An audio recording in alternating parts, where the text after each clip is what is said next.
Good morning, everybody. My name is Gabriela Hoffman here at the International Students and Programs Office. Welcome to our webinar series. This morning's topic focusing on graduate student funding. As I mentioned, my name is Gabriela Hoffman. I'm the Assistant Director for International Student Programs at the International Students and Programs Office. I'm joined by my colleagues, Courtney Aguilar, Senior Graduate Employment Coordinator, and Michelle Monroy, Graduate Fellowship Advisor, both of whom work in the graduate division here at UC San Diego. They are here today to provide some great insight and resources about graduate student funding. Here's a quick overview of what we will be discussing today. First, I'm going to briefly be going over the International Students and Programs Office, or ISPO, as we are known. We're going to review some approaching deadlines and reminders.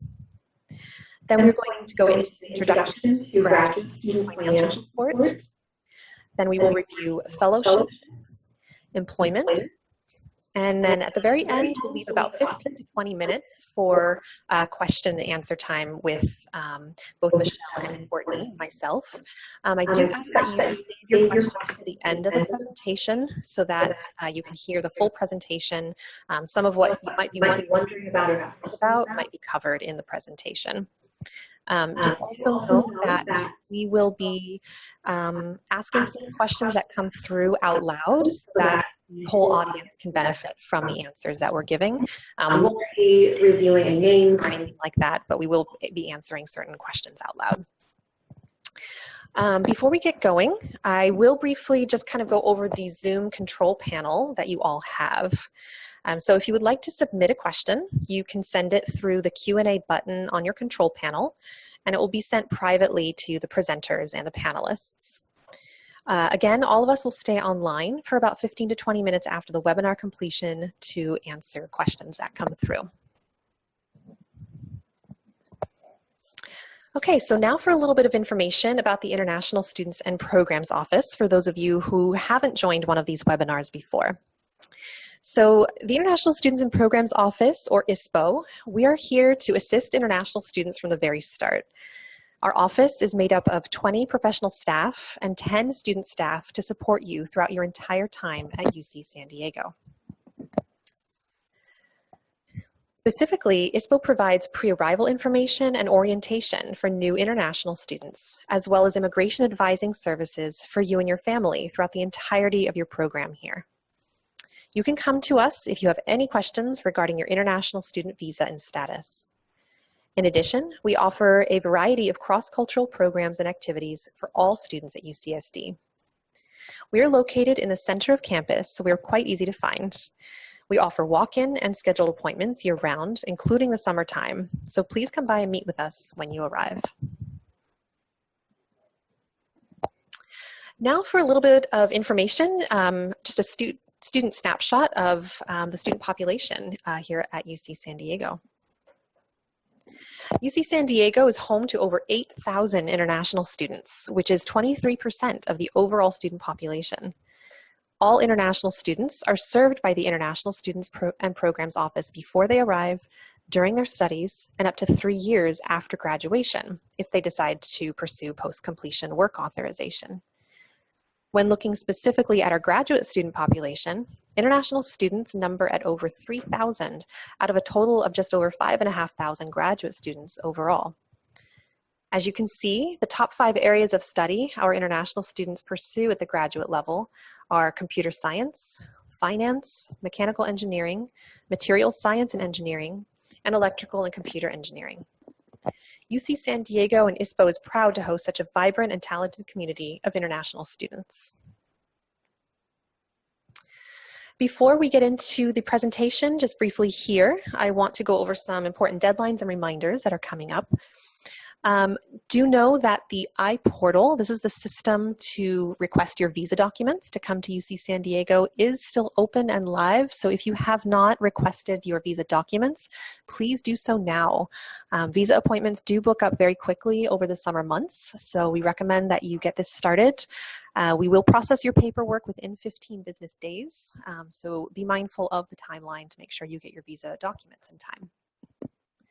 Another upcoming date is tomorrow, actually, our next webinar. We're going to be focusing on campus safety. The UC San Diego Police Department, as well as UC San Diego Student Legal Services, are going to be on hand to give information about campus safety and security, how to keep yourself safe while you're here. So I highly recommend you join that webinar. That will be at the same time, 8:30 a.m. Pacific Standard Time. And you should have all received the email invitation to this webinar that was sent out just, I think, a few days ago. Another upcoming important deadline, July 15th. Remember to submit all of your tuberculosis and vaccination information to Student Health. To do that, go to wellness.ucsd.edu and log in to your student portal and follow the prompts to upload the appropriate information. September 10th and 11th. These are the dates of new graduate student orientation. So we recommend going to the graduate division site at Grad Life to see when those specific dates are. More information will be coming out throughout the next few months. So keep updated on those pages at gradlife.ucsd.edu and be sure to check your email for more information. And finally, the International Students and Programs Office International Student Welcome Fest will be happening on September 22nd. That is a Sunday.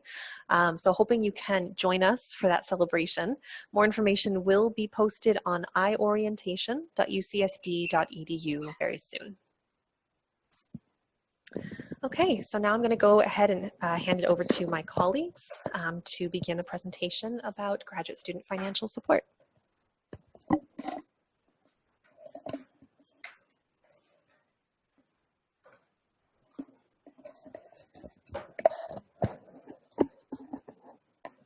Good morning.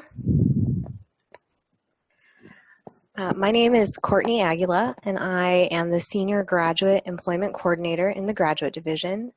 And with me also, I have Michelle Monroy, who's the Graduate Fellowship Advisor. So first, we have some important contacts for you.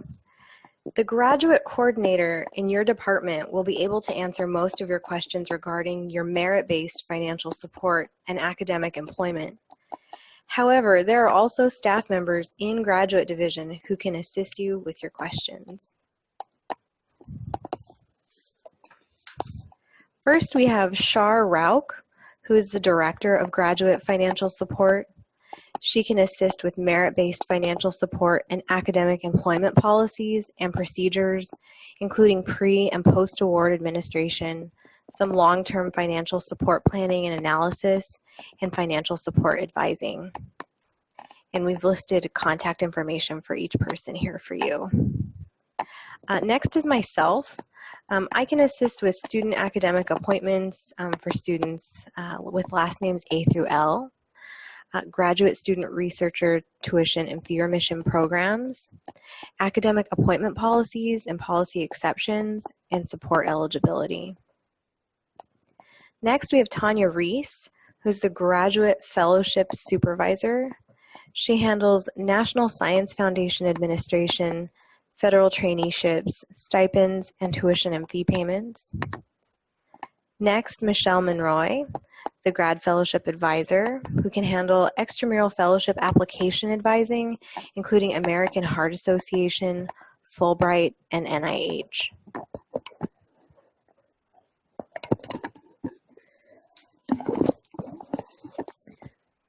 Hi, and this is Michelle Monroy. I'm the Graduate Fellowship Advisor, as Courtney said. Some additional resources also include the Graduate Division website. This website is for new and continuing students who have UC San Diego Graduate Student Support. The website contains information on salary and fee remission, fellowship, and fee payments, tax treaties for international students, and job opportunities for graduate students. And you can see the link below. Some other additional resources that you might want to make use of are Handshake. Handshake is a system used by the Career Services, and you can use it to schedule appointments with career advisors, explore and apply to internships, sign up for career development workshops, and access online resources from the Career Center. Another additional resource that I would recommend is UCLA Grapes. Now, I know you're coming to UCSD and I'm all of a sudden sending you to UCLA, but it's because they have a really great fellowship database. And if you type in the Google search engine UCLA Grapes, you'll find it right away. And they have a ton of searchable filters that you can look through, including citizenship and residency requirements. So that's a really good website to look to. Pivot is also a website that that the university paid for, and you can access this database while you're connected through UCSD Wi-Fi. So you might not be able to actually access it now, but once you come on campus, you can definitely look for more information about extramural fellowships or any other fellowships that are provided. And coming soon to the ISPO website, I'm currently working on some links that will be specific for international students. And it's a work in progress and it's coming along, so hopefully it'll be up soon. So keep looking and hopefully it'll come around.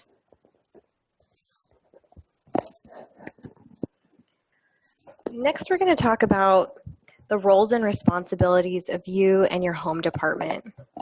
Your graduate academic home department is the department that will determine if a student is eligible for support. They give approval for funding sources to hire students, and they submit fee payment requests on behalf of eligible students. As a student, your role and responsibilities are listed here. We want you to make sure that you enroll full-time before the deadline. We want you to pay your fees by the deadline, and we have a link here to the registration and enrollment calendar, and also another link on ways to pay your bill. Another responsibility is to submit requested documents through Glacier when requested. Submit your application for your Social Security number or ITIN when instructed. Obtain approval from Graduate Academic Home Department Coordinator before accepting employment in another department. Sign up for direct deposit. Maintain your employment authorization, complete your tax forms as appropriate, and use the Graduate Division online student portal as needed.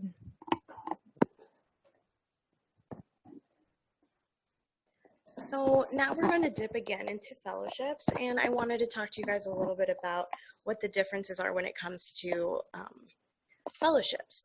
So these are two big words, and I couldn't try to find another more simpler way to explain it, but just bear with me. So intramural versus extramural funding. Intramural funding is basically UCSD's pot of money. So that's funding from your department or from graduate division, because we also offer fellowships. That's all money that's inside, so intra. And then extramural is all outside funding. So this is funding from like other agencies like American Heart or Fulbright, which hopefully some of you guys have, and NSF, anything like that. So I would think that as an international student, most intramural fellowships don't have citizenship requirements. So I think that would be your best bet, and it would be more appealing.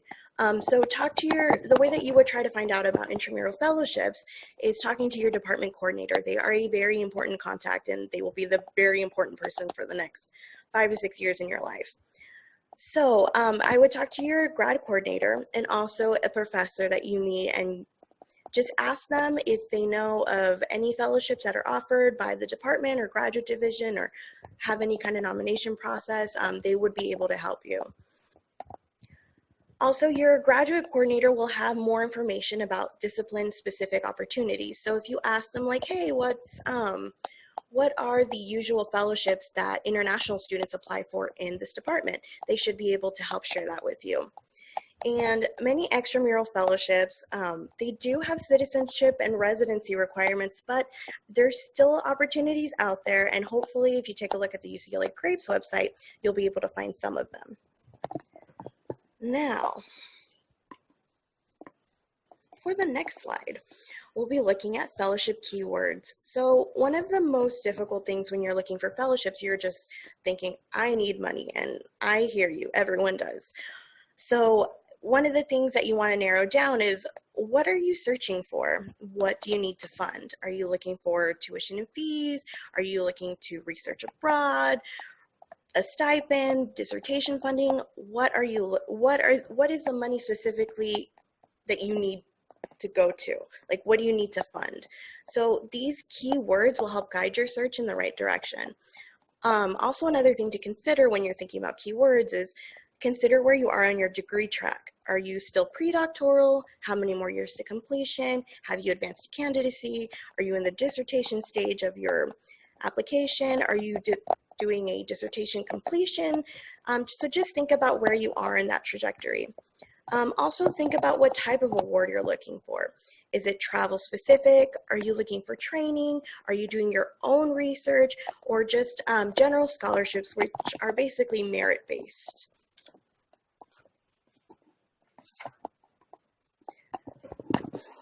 So in continuation with fellowships, there are some tips that I feel are really important to know about fellowships.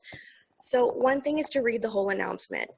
And I can't emphasize this enough. Read the whole thing. You're going to find information about eligibility requirements, citizenship, language, certain demographics, institution. It's really, really important to read the whole thing.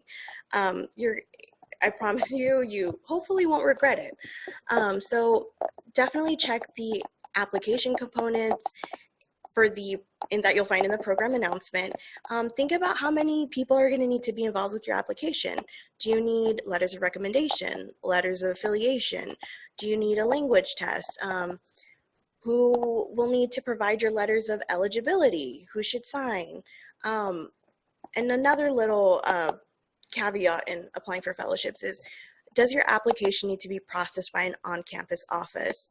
That would be something that you would need to contact me directly, but I'm happy to help you through it in case you're not sure. One of the things that you want to look for in case you do see that a fellowship needs to be processed by an on-campus office, buzzwords would include AOR, that would be authorized organizational representative, or business official, signing official, institutional approval. Any words like that, please send an email as soon as possible to GradAdvisor at ucsd.edu, and I will be sure to help you and point you in the right direction.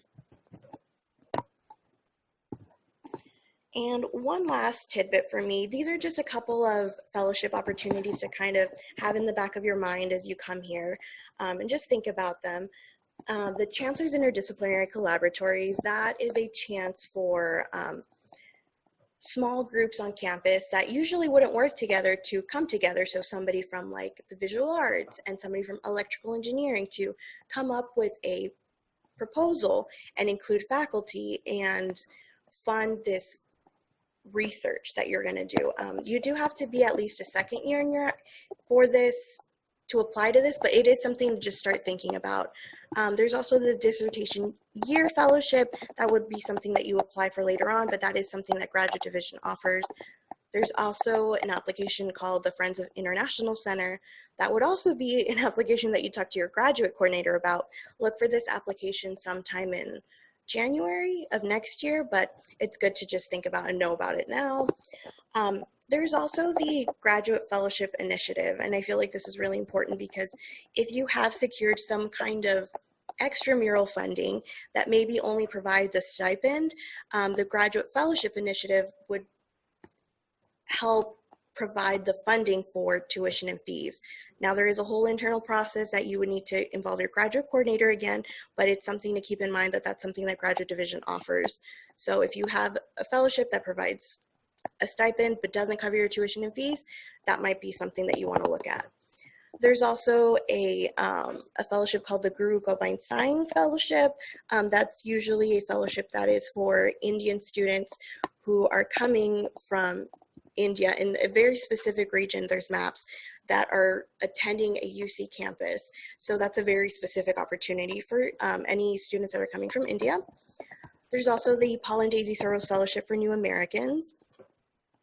And the TRDRP, that's a tobacco-related research. It's a very long title, but it's an opportunity funded by UCOP. So if you're doing any research that's possibly related to tobacco, that's a good one to look into. And it also doesn't have any citizenship or residency requirements.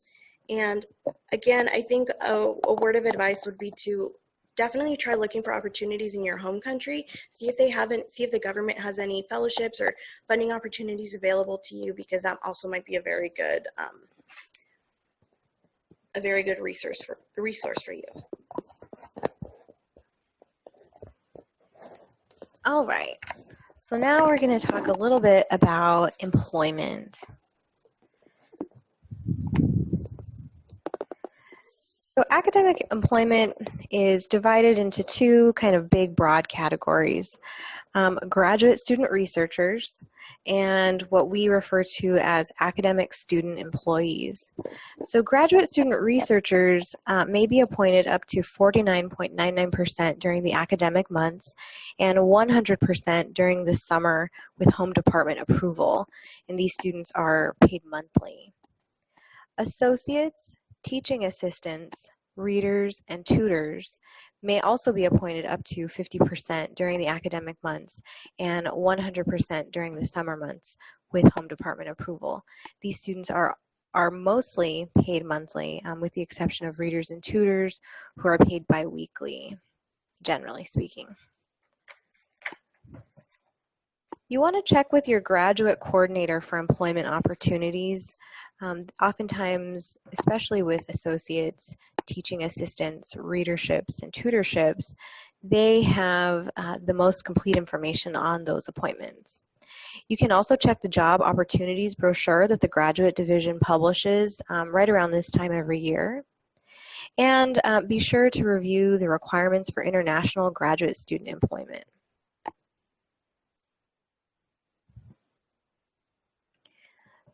So let's talk a little bit about fee payments versus fee remission. You and your department, you may have been awarded a fellowship fee payment. This pays part or all of the actual tuition and fees charged to your student account. In this case, a department determines the amount to pay. A fee remission, on the other hand, is a benefit of employment of the graduate academic title codes. So working at 25% as a graduate student researcher, associate, teaching assistant, reader, or tutor will earn you a fee remission. And these are predetermined amounts set by campus policy. Graduate student tuition and fee remission. This is specific to the graduate student researcher population. Once they meet eligibility requirement, all of the mandatory tuition and fees are paid as a perquisite of the employment. And this process is coordinated with the student's academic home department. And here are 3 eligibility points to meet for this title code. Be appointed for a minimum of 25% time for the full quarter in which the tuition and fees are paid. Have an appointment effective within the first week of instruction in the quarter for which tuition and fees are paid, and be within the campus time limits for support.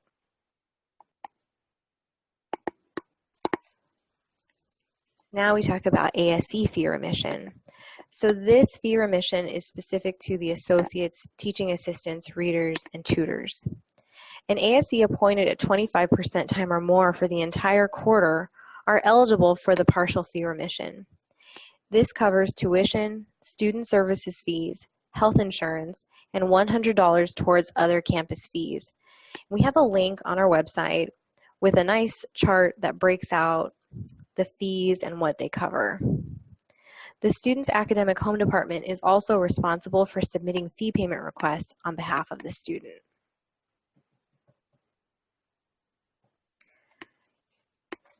Student Financial Solutions, which if you were familiar with the university before is the new name for Student Business Services, they are the accounting for your student account. They are the accounting office for your student account. Sometimes holds are placed on student accounts for outstanding debts. These debts include, but are not limited to, amounts owed for tuition and fees, enrollment and registration late fees, housing, library fines, and bookstore charges. A hold placed as a result of an outstanding debt will prevent the student's stipend check and tuition and fee payment from being dispersed in a timely manner. It will be important to clear all outstanding debts as described above as soon as possible. and you can contact Student Financial Solutions with questions. And that wraps it up for our presentation. I think now we have time for some Q&A. Thank you so much, Courtney and Michelle. One thing I just wanted to mention for our students from the perspective of the International Students and Programs Office to do with employment and authorization, because it does relate to your visa type. Most students, most international students do come to the university in F1 status. That is, they obtain an I-20 and apply for the F1 visa. And when you're in F1 status, you are allowed to work on campus, have employment on campus, and you do not need to apply for any kind of special work authorization through our office or anything like that. So you can go ahead and work as long as it meets the minimum, the maximum requirements set by your department, and you're making good progress in your degree. If we do have any J1 students who are planning on coming in to the university with a DS 2019, and we'll be here again with the J1 visa, if you are going to be working on campus, you do need to apply for work authorization, whether that means you are going to be a TA or a graduate student researcher or applying for a fellowship and you've gotten a fellowship. All of that is considered employment. So any J1 students only, be sure that you apply for work authorization through our office, the International Students and Programs Office, before you start working. It is really, really important. F1 and J1 students, if you want to work off campus during your studies, both of those student populations also, they do need to apply for work authorization. We'll go over that and what that looks like during your orientation when you come to the US. You can learn more about it on our website at istudents.ucsd.edu about work authorization requirements, but I just wanted to make mention of that so everybody's aware. Okay, so as we mentioned, we're going to go ahead and take a look and see what questions are coming through and answer them out loud so that everybody can benefit. So let's take a look here.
So we have a question that says, if you get a scholarship from a department, can you also apply for a scholarship from a graduate division?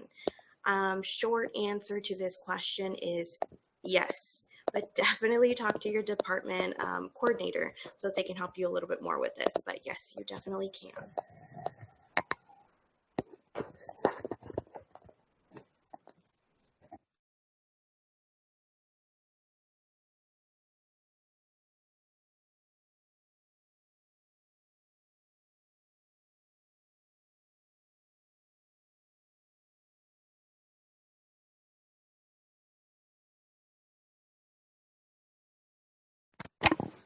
Okay, our next question says, I'm an incoming graduate student at UCSD for a master's, fall 19.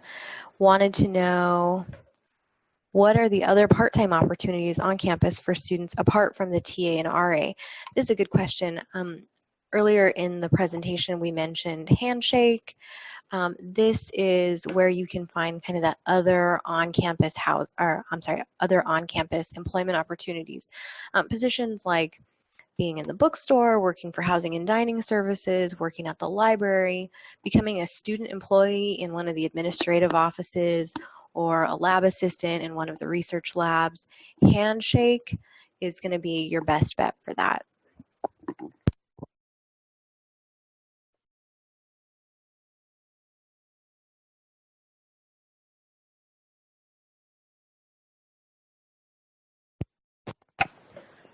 So we also have a question that says, is it possible to apply for any fellowships before joining UCSD this fall, or are the applications for fellowships submitted only after joining? Well, so there are different kinds of fellowships, so it's just depending on what kind of fellowship that you're applying for. At this point in time, I would say it's a little late to apply for anything that will actually fund you for this next, like this incoming year. Most of the fellowships have kind of come and gone.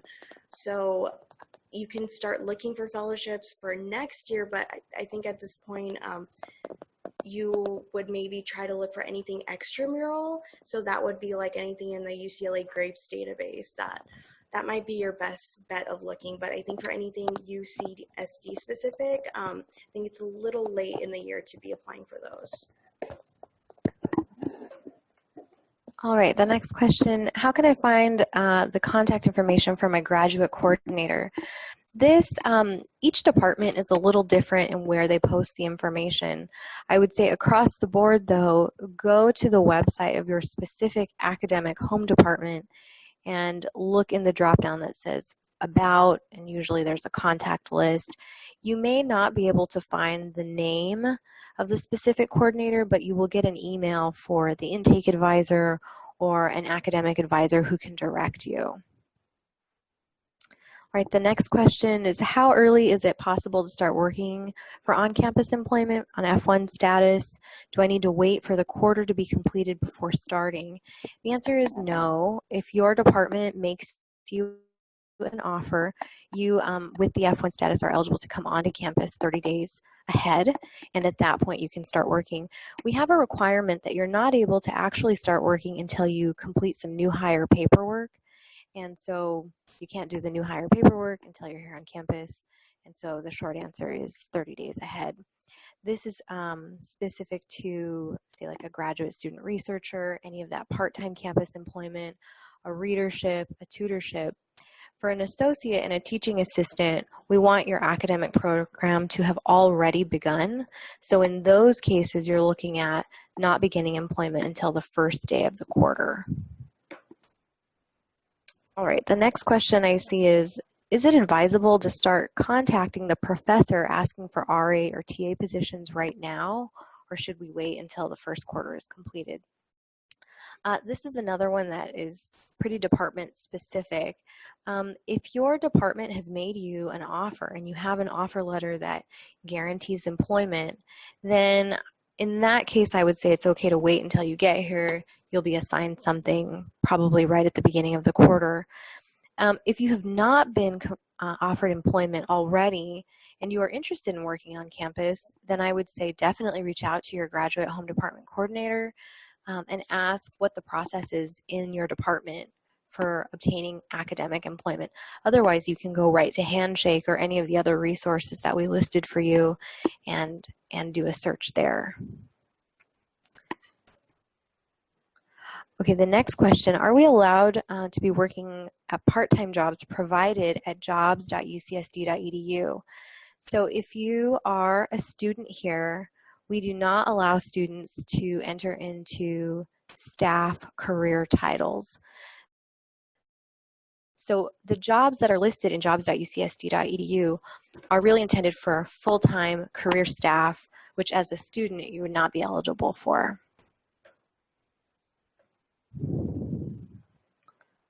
Okay, are stipends from TA-ship or RE-ship taxable? This is a good question. So money that you earn as a result of employment is taxable. Stipend payments are in a different category. So money that you earn from employment as a TA, as an associate, as a reader, as a tutor, as a graduate student researcher, as an employee at one of those like the library, housing and dining service, that's all employment and that money is taxable. We have a guide on the GRAD division website, grad.ucsd.edu. You can search, you can hover right over financial support. We have a tab that's dedicated solely to tax information, and you can see an exact breakdown of what kind of money is taxable. There's some information there specific for international students. Since we've just passed tax season, I won't go into broad details, but The information is there for you, and we've tried to spell it out as simply as possible.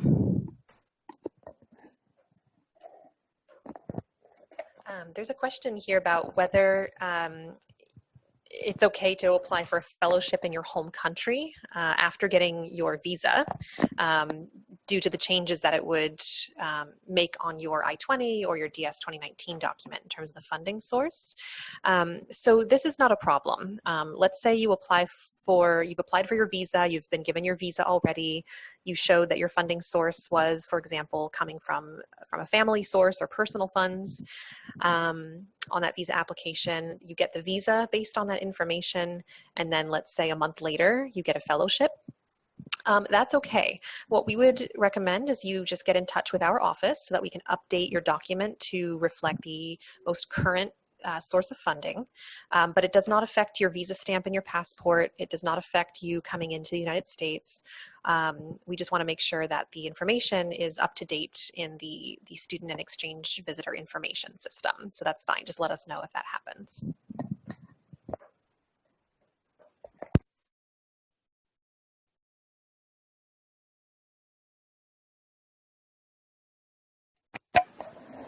All right, so our next question is the partial fee remission for TAs separate from the stipend, or do we need to choose between the remission and the stipend? Good question. As a teaching assistant, you earn a salary, which is based on a monthly rate of $4,727.33. You can multiply that by 50%, and that is the monthly salary.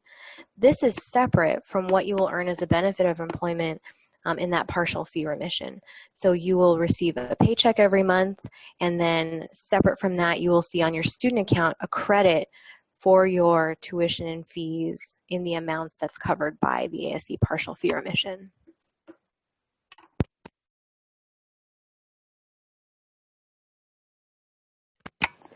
I guess I'll just add that this is very similar to the setup for a graduate student researcher.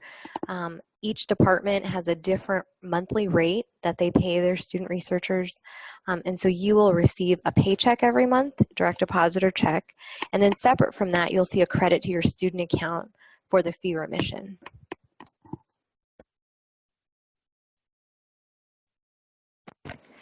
There's a question about a minimum TOEFL score requirement for graduate research assistantship.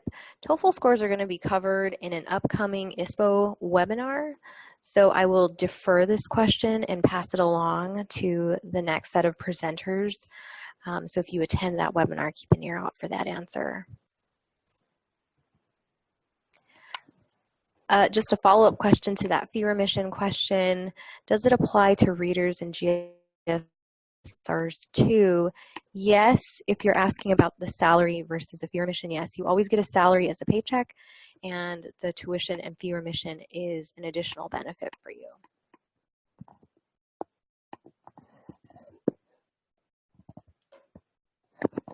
So there's a question of who should we contact for queries regarding the different fellowships you mentioned, and where can we get more information about individual fellowships and their deadlines. So I'm going to give you the great it depends. So if you're going to the UCLA Grapes website, you should be able to find information on who to contact or where to apply if it's truly an external fellowship that requires no campus process, and that would be something that you would apply just through the agency website.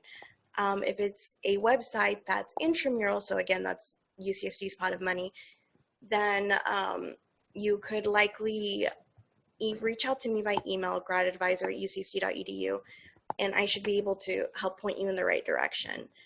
And you can find some information about some fellowships that we offer on the graduate division page. It should be under like financial support fellowships. There's just a handful of fellowships posted there, but if you find any fellowships that you find appealing or you wanted to get to know more about, please go ahead and contact me at gradadvisor@ucsd.edu. Okay, there's a question. How difficult is it to become a GSR versus an associate? An associate is an instructor of record. They may conduct the entire instruction of a lower division or upper division course with approval granted by the Dean of Graduate Division. Appointment in this title requires evidence of extraordinary merit in teaching and prior relevant teaching experience. So typically we don't see graduate students appointed as associates until after they have advanced to candidacy. And we look at student teaching evals from the years before. So difficult is maybe not the right question. It's more a question of eligibility. Graduate student researchers are appointed at the department level, and each department is specific in what those requirements are. I would say by and large we have significantly more graduate student researchers on campus at any given time than associates.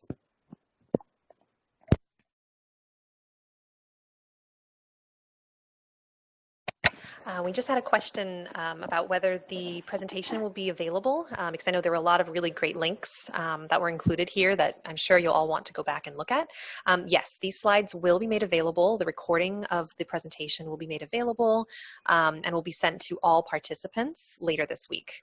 There was also a question earlier about one of our previous webinars that had to do with immunization requirements, with the deadline coming up on July 15th.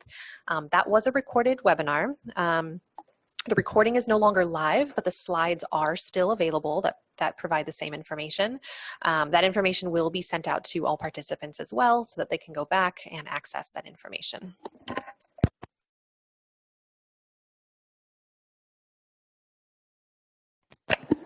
All right, our next question is, what is 25% or more during the quarter mean for TAs, readers, and tutors? So 25% is a representation of the number of hours expected of an employment appointment. So if you're appointed at 25%, it is a percentage that goes into payroll, and that means you're working 10 hours per week. A 50% appointment is 20 hours per week. The next question is fee remission applicable on non-resident supplemental tuition part also? So for graduate student researchers, the non-resident supplemental tuition and fee payment is covered in the first year. After the first year, we expect that you will have completed residency paperwork, and at that point, the non-resident supplemental tuition and fee is waived for the next 3 years. For the ASC group, the associates, TAs, readers, tutors, the non-resident supplemental tuition and fee is not covered.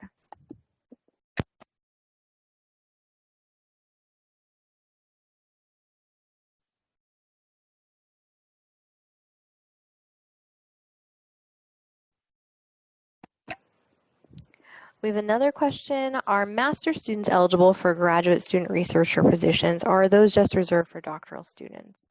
Both are eligible for GSR appointments. And another question, are there any opportunities for graduate students in the graduate division office?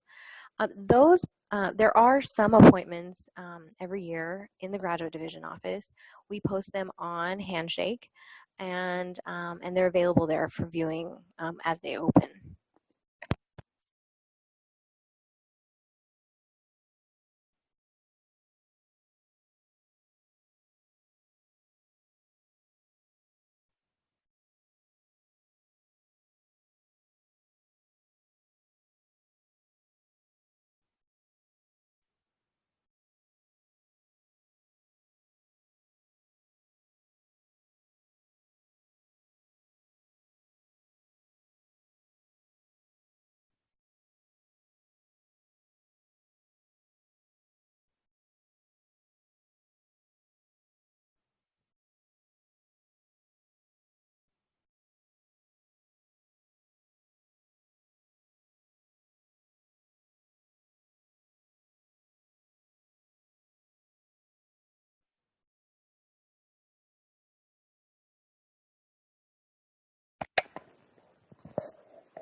All right, our next question. Is it possible to be appointed as a teaching assistant in another department different from your home department? The answer generally is yes. I will say probably the biggest and the most important point is that you are working with your academic home department and the hiring department at the same time. We want to make sure that your home department is kept in the loop, is giving approval for that employment. And also, if the appointment in the other department is going to earn you a fee remission, your academic home department, your graduate coordinator, will need to request a fee payment on your behalf. Our systems are set up so that only academic home departments can request those fee payments. And so that is why it will be so important for you to make sure that you're coordinating. But we do have a lot of students who work outside their departments, and it's definitely a possibility.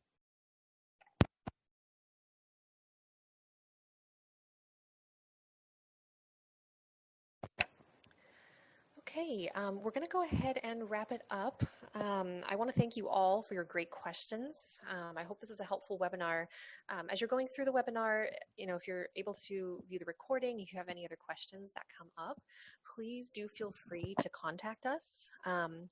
The Graduate Division or the International Students and Programs Office. The ISPO's information is here, just up on your screen. If you go to inewstudent.ucsd.edu, you'll have information specifically for new international graduate students.